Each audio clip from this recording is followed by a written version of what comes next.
Hi there, this is Sylvie from the website sylviesoul.com. I give tips and advice to aspiring writers to give them the tools they need in order to achieve their dreams of publishing their first novel. So I want to get on camera today and just talk about a little bit of my writing process. I think mindset's important when you start your writing journey, and I think it's important to hammer down how you approach writing early on so that you have a good foundation on how to be productive and how to be effective as a writer. It's not just talent. The talent is good, but if you don't have the discipline behind that talent, then you're just squandering your opportunities.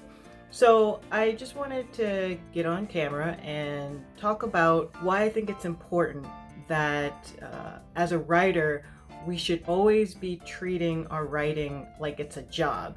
And I'm not just talking in the sense of actual writing jobs. I mean, although it is good to get freelance opportunities. A little backstory: in 2020, I was actually laid off from my previous job, and so to supplement my income, I took on a lot of freelance writing opportunities.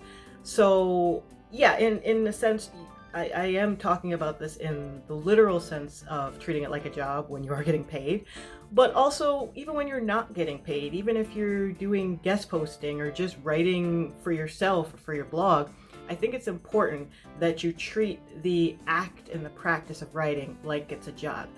And I have 3 bits of advice on how to go about doing that.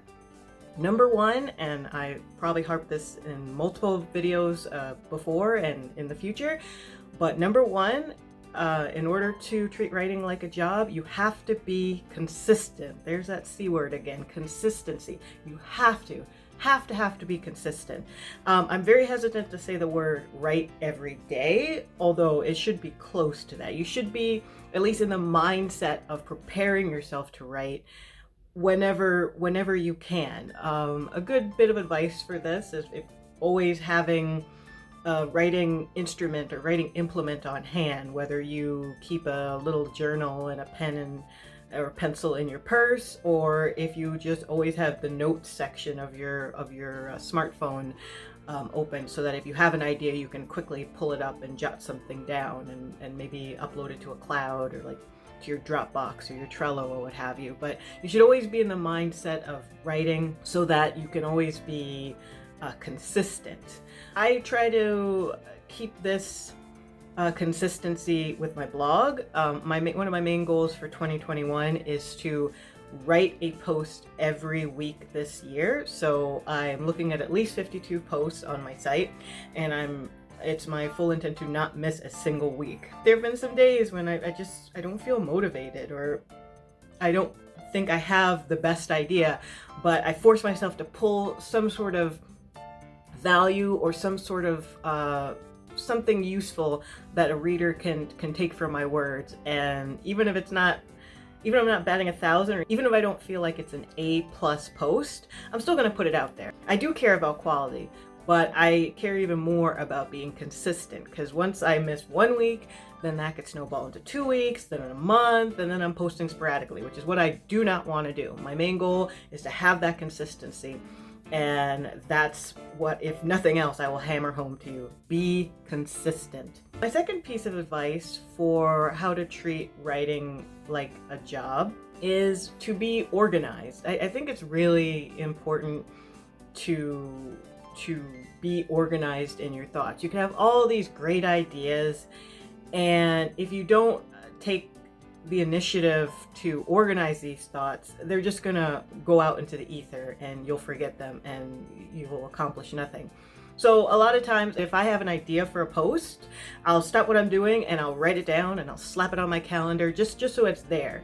And I find this helps me stay organized, because one of the worst feelings is creeping up into Saturday when I post my articles on Monday and have absolutely no idea what to write. So I'm constantly thinking up ideas. I don't always write every idea that I have, but anytime I have an idea that I think I can pull bits of advice or value-based content from, I will put it on my calendar and just keep it out there. And then when it's time to write, and if it's Saturday and I am totally bereft of ideas, I'll just cherry pick one of the ideas that I've put on my calendar, and I'll work from that. Even if it's like, again, not my most ideal topic, at least I have something, because it's my biggest fear to be in Saturday and Sunday have nothing to write about. So it's kind of a safety net, but in another way, it keeps me organized. I know for most of the months, I'm going to have 4 articles I have to write. Some of the months may have 5 Mondays, so I may be writing 5 times. But the important thing is I should at least have 4 to 5 ideas lined up. Sometimes I get lucky and I have an idea out of the blue during the week, and that's the idea I run with. But if not, I have that safety net of having my thoughts organized so that I can keep that consistent habit of writing. So number 2, my advice is be organized / write your ideas down. And number 3, for treating writing like a job is to be focused. And what I mean by focused is I'm going to take some experience from when I was doing the freelance writing in 2020. I was taking all sorts of ideas or all sorts of jobs that I could get. I would pitch an idea to a publication or to a website, and if they got back to me like, cool, and I'm like, okay, so I would set the date for maybe 2 weeks to 3 weeks in advance to get the writing done. And while this was good for making money or making side income, I'd say the biggest downfall of taking the freelance work in 2020 is that it really hindered the growth of my own website last year. Because I was devoting all this time and energy into writing for other people's websites, my site suffered. In fact, there were a lot of times if I was writing or trying to meet a deadline, I would focus all my attention on writing an article for someone else or a post for someone else. And as a consequence, I'd have to skip posting anything on my site for that week.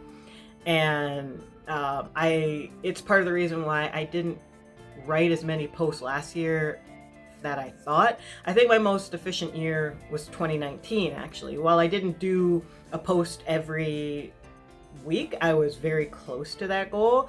And I actually took a step backwards in 2020 because of my focus for writing for other people. So my goal for 2021 is to have a more laser focused objective on what I hope to achieve. So as I said, for 2021, I want to write a post once a week on my blog.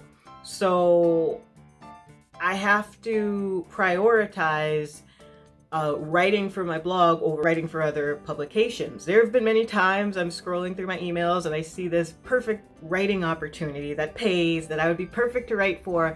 And lately I've just been holding back because I know if I send the pitch and it gets accepted, then that means I have to devote all my time to writing for this publication, and in effect it takes away my focus from writing on my site.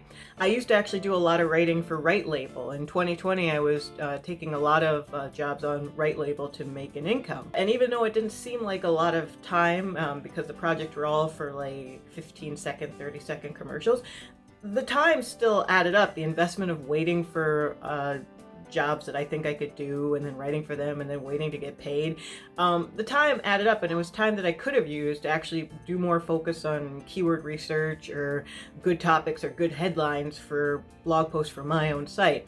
So I made the decision early on this year to take a break from writing from Write Label. Not to say I won't go back, but I feel like if I devote that time and energy I was using at Write Label to my actual website, then my website would benefit a lot more from that, and I'd have more consistent growth. So that was another instance of me just being focused on my goal and cutting out any distractions or projects that would distract me from reaching my objective. So yeah, to recap, these are the 3 things that I feel are necessary in order to treat writing like your job. A, be consistent. B, be organized. And C, be focused. So I hope you've gotten some value out of the video today. If you like this type of content, please be sure to like and subscribe. And also visit my website, sylviesoul.com, to keep up to date on my weekly blog posts. So that's all I have to say for now. So that's all I have to say for now. So that's all I have to say for now. So that's all I have to say for today. Thank you so much for watching. Bye-bye.